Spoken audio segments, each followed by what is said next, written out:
Shifting focus now, America's latest strike on a so-called or alleged drug trafficking boat in the Eastern Pacific Ocean has killed 4 people, reigniting questions about Trump's anti-drug campaign that has already cost more than 87 lives, by the way. According to the U.S. Southern Command, the vessel was operating in international waters and was run by what they called a designated terrorist organization.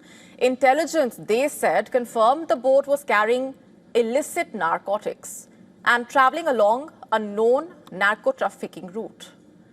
Video released by the command showing a fast multi-engine boat racing across the water before it is hit by a blast. The vessel is immediately engulfed in flames. The military statement saying, I'm quoting, 4 male narco-terrorists aboard the vessel were killed. And the thing is, since September, the U.S. has been targeting. But what happened after that initial strike is now under scrutiny. Earlier, lawmakers attended a classified briefing at Capitol Hill. They were shown extended video footage reportedly for far more than what has been made public.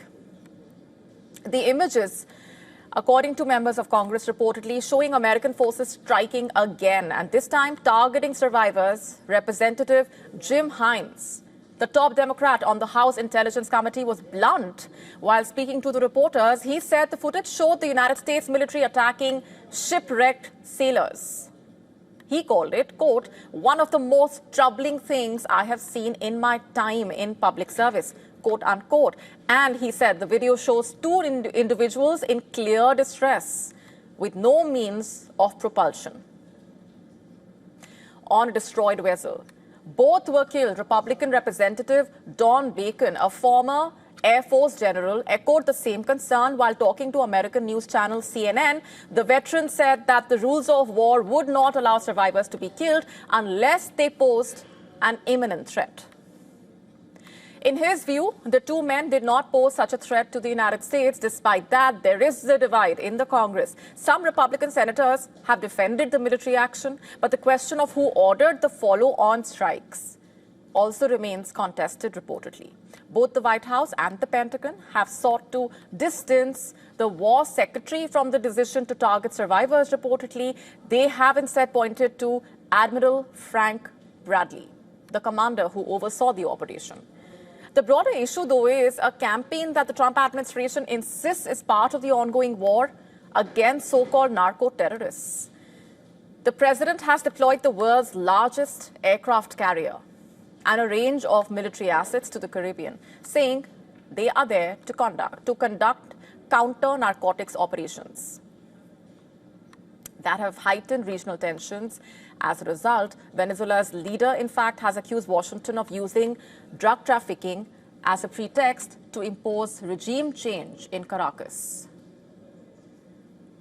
U.S. officials rejecting that claim, but the optics, the repeated strikes, military deployments, and a rising death toll have only intensified the friction.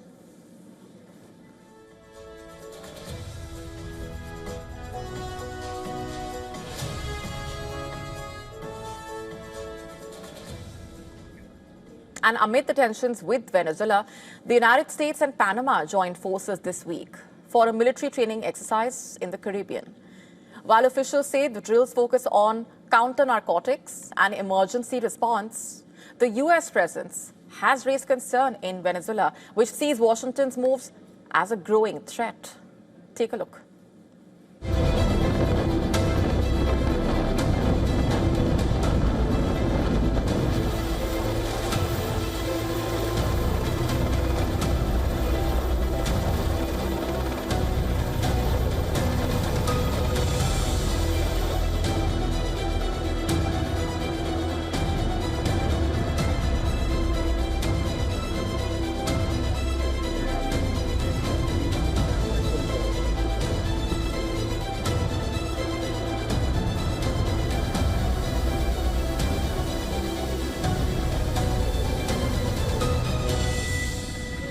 To stay up to speed with the latest news, download the WION app and subscribe to our YouTube channel.